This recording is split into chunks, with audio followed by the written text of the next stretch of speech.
Assalamualaikum warahmatullahi wabarakatuh. Untuk kalian yang mau nonton video ini, sebelum dilanjutkan, sekali lagi Mas Tulus tegaskan, Mas Tulus tidak pernah memaksa jenengan untuk mempercayai apa Mas Tulus sampaikan, dan tidak pernah memaksa untuk menerapkan kemudian mempercayai segala sesuatu yang ada di video ini. Oke? Suka tonton, tidak suka silahkan di skip. Terima kasih orang baik. Assalamualaikum warahmatullahi wabarakatuh. Sebelum kita lanjut tonton videonya, saya tegaskan sekali lagi bahwasanya saya tidak membuka praktek dimanapun dan tidak menerima tarif berapapun. Terima kasih. Jangan lupa like, komen, dan subscribe ya. Terima kasih orang baik. Jangan lupa like, komen, dan subscribe ya. Terima kasih orang baik. Jangan skip iklan ya guys. Bukan dongku sawangan jantungku, kemarem kamunya seni sepiro kesungguhanku.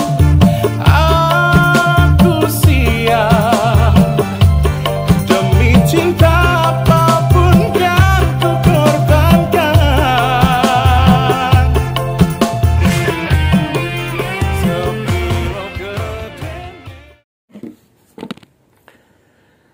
Assalamualaikum warahmatullahi wabarakatuh. Teman-teman, di sini udah 1:30 loh. 1:30.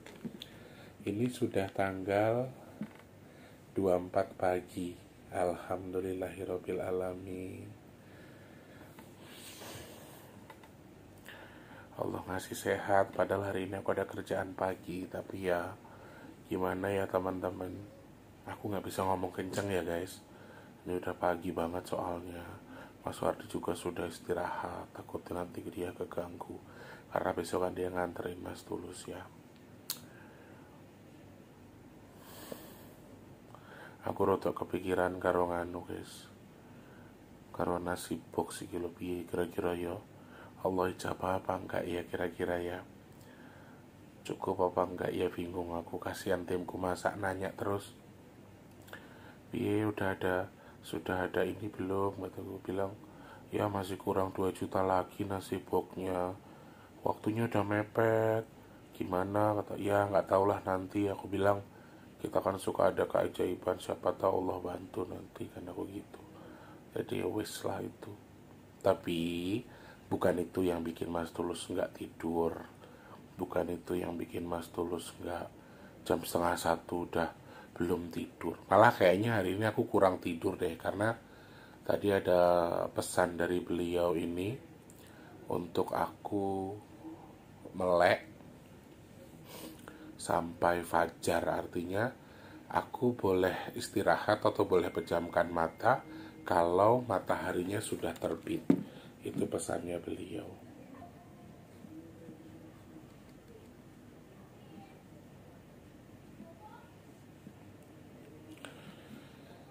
Oke, sebelum Mas Teh bahas apa yang pengen Mas Teh sampaikan ke kalian, Mas Teh meminta tolong dulu please dibantu sedekah nasi box teman-teman. 2 juta itu tidak sedikit. Pernah memang ada keajaiban, dulu cuma dapat 1 juta di akhir bulan, tapi ijabah tiba-tiba satu orang hamba Allah nyukupin 5 juta itu pernah. Cuma ya itu dulu, dan sekarang siapa tahu ada keajaiban itu lagi. Jadi mudah-mudahan ya, kalau emang teman-teman belum bisa bantu, tidak apa-apa, bantu doain supaya nasi box cukup ya tanggal 30 nanti. Amin. Atur nuwun. Sama sedekah bumi juga, semoga banyak yang bantu. Teman-teman yang masih mau ikutan sedekah nasi box, caranya juga gampang. Silahkan cek kolom deskripsi rekeningnya BRI Tulus Rianto, minimal 12.000. Kalau buat nasi buat sedekah bumi, kok tak delen kolom komentar paling atas ya. BNI atas namanya Tulus Rianto. Oke. Terima kasih banyak orang baik. Kenapa Mas Tulus 1:30 malam bukannya istirahat, kok malah ngangen-ngangen nasi box? Salah satunya sih aku kepikiran itu sebetulnya, cuma enggak. Yo tiba ireng tangan guys. Salah satunya sih aku kepikiran itu memang, tapi bukan itu fokus utamaku teman-teman. Kalian lihat postingan Mas Tulus nggak? Apa nak? Oh iya, gue dibuka ya. postingan Mas Tulus soal yo nanti sayangku setengah wengi barang ratu turu. Saya ngerti kalau aku baru tahu anak-anak ini agak takut sama Wardi. Nanti tak cerita no. Kalian mungkin tahu postingan Mas Tulus tadi sore di YouTube bahwa Mas Tulus mencium bau kembang setaman di jam habis Jumat. Ada yang lihat postingan itu enggak? Karena banyak yang komentar sih. Itu yang pengen tak ceritakan sama kalian. Iya wes kono cukup. Aduh.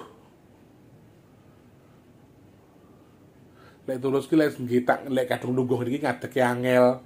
Direkam video yo ngadeke jentat-jentit lucu. Oh iya, aku terima kasih banyak yang kirim ini apa namanya? Kue-kue dari Malaysia, apa produk Malaysia, tapi nggak tahu beliau tuh di Malaysia atau di mana. Cuman dikirim ke sini dan itu sampai tadi. Habis baca Yasin, habis ngaji Yasin, ada kiriman tukang paket dan isinya macam-macam coklat, ada roti, kue. Masya Allah, aku terima kasih banyak ya. Karena kemarin ada bapaknya Bajang itu tiba-tiba DM saya mau kirim oleh-oleh Mas Tulus. Jadi ya wes tak terima, ternyata makanannya kesukaan anak-anaknya. Terima kasih, meskipun beliau tidak beramanah, nanti bagikan untuk anak saya Mas Tulus. Tidak ada beliau amanah seperti itu, tapi kayaknya besok tak bagikan buat anak-anak ya, untuk ciki-cikinya supaya dijadikan pahala, disampaikan kepada anak-anak bajangku, khususnya anak bajangnya yang ngirim ya. Amin, matur nuwun, terima kasih. Ya, nggak bisa bilang apa-apa selain terima kasih ya, hanya terima kasih saja. Oke. Dan mereka agak takut sama Wardi ketika aku bilang Wardi gitu. Kenapa? Karena Mas Wardi itu kan basically punya ikut silat ya teman-teman. Dan kalau Mas Wardi ini kan khodamnya itu dibilang galak, rotok galak, karena bentuknya kayak ngapunten, kayak monyet, kayak gorila gede kayak gitu. Dan kalau saya bilang dia langsung takut karena dia takut dengan khodamnya Mas Wardi, karena khodamnya itu kayak film gorila loh guys, gede kayak monyet tapi besar gitu, kayak gorila, jadi mereka takut. Itu cluenya ada ya. Oke, kembali ke topik kita sekarang. Ternyata wangi yang Mas Tulus cium itu bukan cuma saya sendiri, bukan cuma Mas Tulus sendiri, tapi Mas Wardi juga ternyata nyium. Awalnya aku berpikir kalau parfum ini habis atau mungkin diganti sama Mas Wardi. Terus Mas Wardi bilang, loh wong kuwi lontek batune atau baterainya habis, tidak ada dayanya, tidak ada strumnya, jadi nggak mungkin nyala. Dan kebetulan kata dia kan pernah beli Stella dengan wangi kembang atau wangi bunga gitu. Ternyata dia bilang, aku nggak beli yang flower, belinya yang fruit semua, kata Wardi. Ini yang rasa buah semua, jadi nggak mungkin ada bau kembang. Kamu juga nyium? Iya, katanya. Wardi juga nyium bau kembang setelah pulang sholat Jumat. Hah? Ada apa ya, Dek? Aku penasaran tuh teman-teman. Karena awalnya tuh kayak Melati Kraton, ya kan? Kalau Melati Kraton aku nggak kaget. Pasti yang Lukito atau teman-temannya yang Lukito, yang dari Segoro, yang dari laut ya. Pasti mereka suka wangi Melati Kraton. Jadi aku nggak akan berprasangka buruk gitu loh. Cuman kok lama-lama jadi enek mambu kembang, mambu kantil, kayak kembang setaman gitu. Jadi wah, mau ada apa nih? Dari sore aku sempat penasaran. Akhirnya aku ngaji, masih bau tuh. Ngaji Yasin tuh masih bau tadi. Bareng sama anak-anak sekitar jam 5:30 masih kecium baunya. Sampai Irsa kecium baunya. Aku gak iso turu guys, kebayang sebenarnya ada apa. Dan ternyata setelah jam 12 teng lewat sedikit, beliaunya datang ke sini. Ternyata Mas Tulus itu lagi menerima kanugerahan. Menurut kanugerahan itu apa ya? Bahasa Indonesianya keberuntungan lah menurut saya, karena saya didatangi sama sosok beliau yang datangnya jauh-jauh dari timur Indonesia. Beliau ini kita sebut sebagai sosok yang diberi naungan, diizinkan sama Allah untuk menaungi salah satu sudut laut Indonesia di bagian timur gitu ya. Dan masih ada sambung rapatnya sama Segoro Kidul. Terus yang aku heran adalah ketika aku tanya, jenengan sinten, kenapa jenengan kesini? Maaf saya nggak bisa sebutkan namanya ya teman-teman. Eh, beliau cuma bilang yang ngirim saya ke sini itu doa dari ibu kamu. Aku langsung kaget. Lah ibuku lo sudah tidak ada. Ibuku sudah di surganya Gusti Allah, aku gituin. Ya saya tahu. Kamu beruntung loh punya ibu yang luar biasa, punya ibu yang mendoakan kamu, restunya sampai sekarang masih ada meskipun ibu kamu gak ada. Terus blek, aku terus setengah wengi nangis sampai ditegur sama Wardi. Kamu kenapa kok nangis? Aku cuma bilang kangen sama mama, aku bilang gitu. Ini barusan guys, aku bersek-sekan nangis. Dan aku nggak tahu ceritanya, beliau ini bercerita kalau si Eyang ini, si bunda, celuk Eyang masih muda, diceluk bunda ya masih muda, celuk mbak pantas ya. Soalnya dia bilang memang yo kayaknya udah ribuan tahun ya, tapi masih cantik gitu guys, masih uwayu banget. Dan katanya ada sambung rapat sama mbahku, ada hubungannya sama mbahku. Nah, mbahku yang mana? Mbah Kartorejo kah, Mbah Sajari kah, atau mbah ini bilang. Ya mbahmu yang Kartorejo katanya. Loh, gimana ceritanya? Si mbahku tuh orang Solo, orang Jawa. Kamu kan bukan dari Jawa, tak gitu kan. Cuman kami pernah saling kenal dulunya. Dan ada hubungan darahmu itu yang membuat aku bisa ketemu kamu. Sama doa ibu kamu. Jadi dengan segala hal yang sedang aku hadapi sekarang, memang benar teman-teman. Wes aku digawe susah soal keuanganku sama urusannya orang itu, aku tuh kayak lagi dibuat susah banget sama jalur-jalur di mana aku sedang cari solusi. Gimana sih?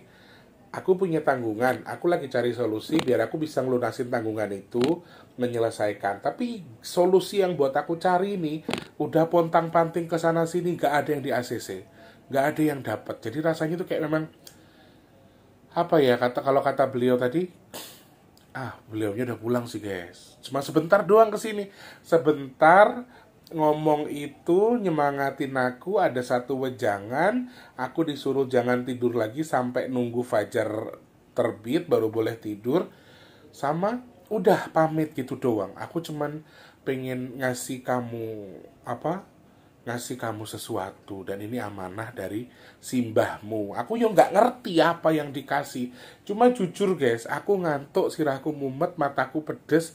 Neng aku koyok setelah beliau siramin itu ke badanku ya, rasanya kayak ada power khusus. Koyok ono vitamin C neng awakku ki luwih nganu ngono lho. Luwih kenceng, luwih semangat rumah saku ki. Nah, apa yang beliau sampaikan, apakah yang beliau sampaikan juga berpengaruh dengan teman-teman yang ada di luar sana? Sepertinya secara garis besar yang beliau sampaikan kepada saya adalah penguat saya. Jadi kalau kata beliau tadi begini, Allah itu, kenapa saya berprasangka beliau itu muslim? Aku bilang beliau muslim karena dari pertama masuk beliau bilang assalamualaikum, terus dia sering banget nyebut nama Allah, dia bilang kodarullah segala macam tadi sebut-sebut itu. Jadi aku sangat yakin kalau beliau itu muslim. Kenapa Allah membuat kamu gagal? Kenapa Allah membuat kamu seakan-akan tidak ada jalan? Karena Allah pengen kamu itu sadar supaya yang bisa nolong kamu tuh Allah. Kamu tuh minta tolongnya sama Allah harus lebih kuat lagi.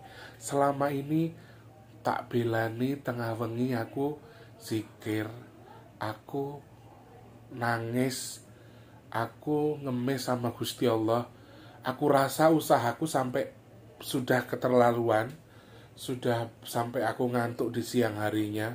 Tapi ternyata itu belum seberapa cara ngemisku sama Gusti Allah. Jadi aku dibuat gagal sama ini itu supaya aku tuh sadar bahwa satu-satunya penolongku tuh hanya Gusti Allah. Istilahnya gitu, cuma diingatkan seperti itu. Lalu beliau juga menyampaikan ke aku bahwa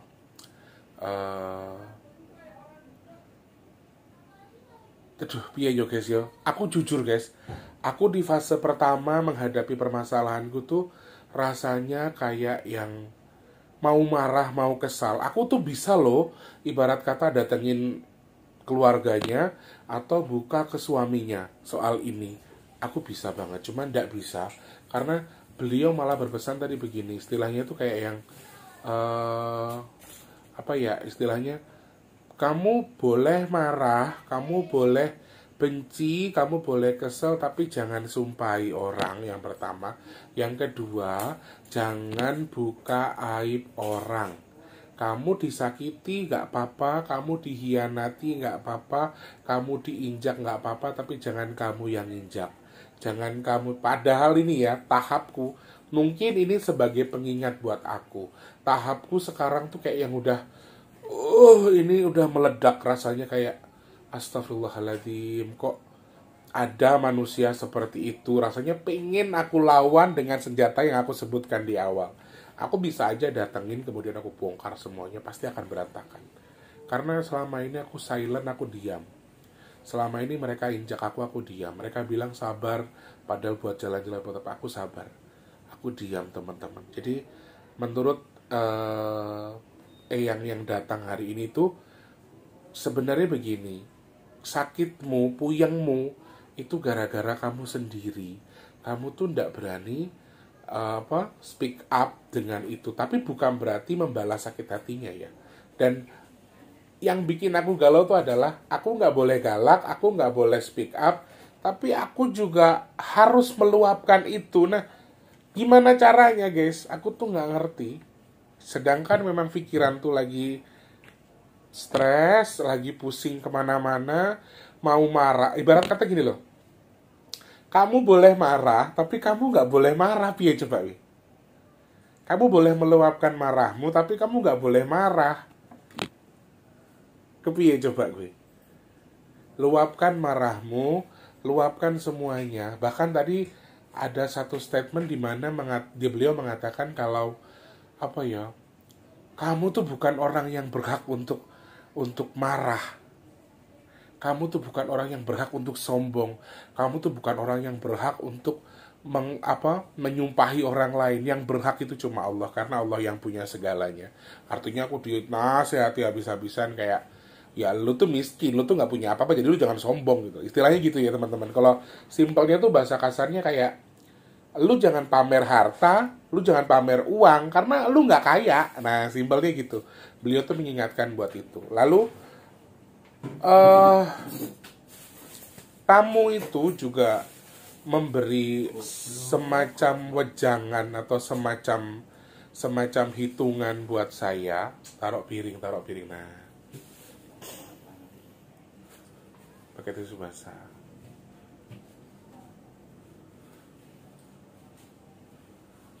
Semacam peringatan juga ke kita bahwa selama ini tuh kita tuh harus betul-betul bersyukur dengan tidak meluapnya laut. Jadi ini juga salah satu poin. Artinya tsunami sudah berapa tahun tidak terjadi. Amin. Jangan sampai ada tsunami. Kemudian gelombang tinggi dalam tanda kutip merenggut nyawa pun tidak merenggut secara dalam tanda kutip banyak. Itu beberapa hal yang memang disampaikan sama beliau. Tapi bocoran khusus yang saya sampaikan, yang saya dapat dari beliau adalah kita sangat-sangat beruntung sekarang karena Allah itu kayak lagi nyebar ke beberapa penjuru pantai, beberapa penjuru laut Indonesia untuk menjaga Indonesia, untuk menetralkan itu. Kalau beliau bilang kudune ya wis, harusnya terjadi. Cuma makanya aku masih suka berpikir ke orang-orang yang komen begini, mana megatrasnya kok nggak jadi, mana gempanya kok nggak jadi, mana tsunami-nya kok nggak jadi. Aku rasane koyo sing piye yo, karena awan arimane. Memang kacau sing itu.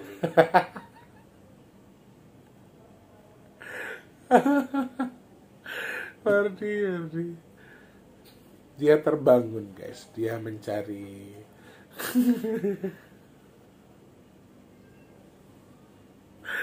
Oke. Harusnya kita sangat beruntung dengan adanya penyebaran itu. Jadi wallahu alam, saya juga tidak tahu kebenarannya, tapi beliau tadi mengatakan ya kudune ya wes, cuman sekarang kalian harus bersyukur, kalian harus beruntung dengan adanya ini, sehingga kalian tidak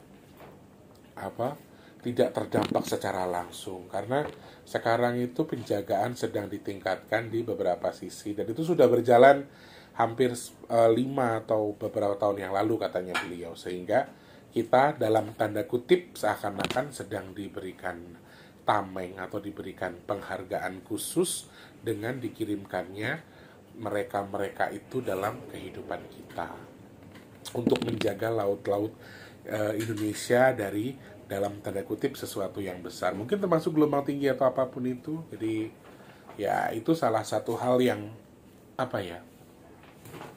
beliau sampaikan ke saya. Hal terakhir lagi dan lagi memang beliau menyampaikan pesan di mana kita harus menjaga betul apa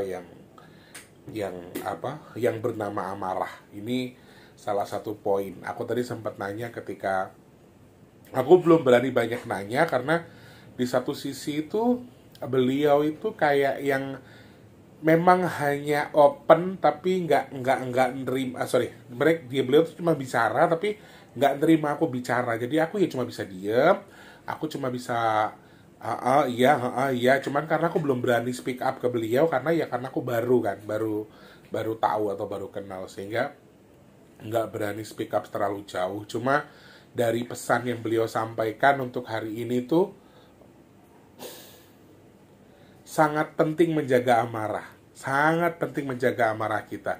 Bukan soal keadaanku, bukan soal musibah saja, tapi dari beberapa sisi. Kalau kalian pengen jadi orang berhasil, kalian harus bisa mengontrol amarah itu. Kalau amarah itu berhasil kalian kontrol, semuanya akan jadi di genggaman, semuanya akan jadi punya kita, kalau tadi beliau bilang. Karena saat kita bisa mengatur segala sesuatunya lebih kepada posisinya, kepada fungsinya, kita akan lebih tahu bahwa kita itu bisa mendekat dengan sesuatu ketika kita sudah berhasil mengontrol diri kita sendiri. Salah satu pesannya juga selain amarah, tadi beliau menyampaikan musuh terberatmu itu sebetulnya diri kamu sendiri, bukan orang lain. Jadi kayak banyak pelajaran yang aku terima sebetulnya, cuma sementara yang aku sampaikan hanya itu. Jadi kalau teman-teman nanya apa maksudnya, tujuannya apa, simpelnya tujuan baik, simpelnya sesuatu yang manfaat, simpelnya sebuah kanugrahan atau sebuah keberuntungan, hanya itu sih ya. Sementara itu teman-teman, nanti kalau ada kabar-kabar baru, beliau tuh banyak banget menyampaikan banyak hal, tapi aku harus ukur dulu, aku harus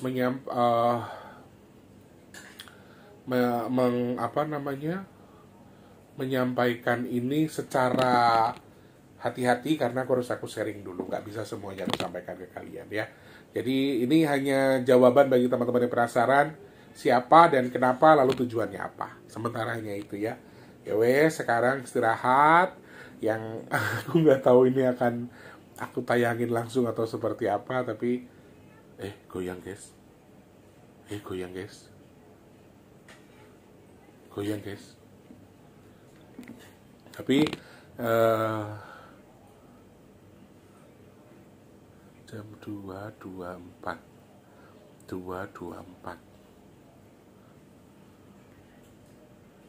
itu dulu aja guys ya. Nanti kita lanjut lagi. Oke? Sementara itu yang kita sampaikan, semoga saya sampaikan manfaat tentunya buat teman-teman, dan jadi kalian bisa ngambil lah, maksudnya apa yang aku sampaikan tuh bisa kalian simak, kalian ambil cerita yang bagus. Harapanku sih gitu. Cuman aku ngerasa sih jujur ya, dapat pengalaman yang lumayan berharga sih buat aku pribadi. Cuma teman-teman di rumah nggak tahu akan ngerti nggak dengan yang aku sampaikan. Mudah-mudahan ngerti dan bisa mengambil atau menyimak dari apa yang aku sampaikan ya. Seperti itu. Terima kasih, sehat berkah buat kita semua. Selamat datang. Selamat istirahat buat kalian.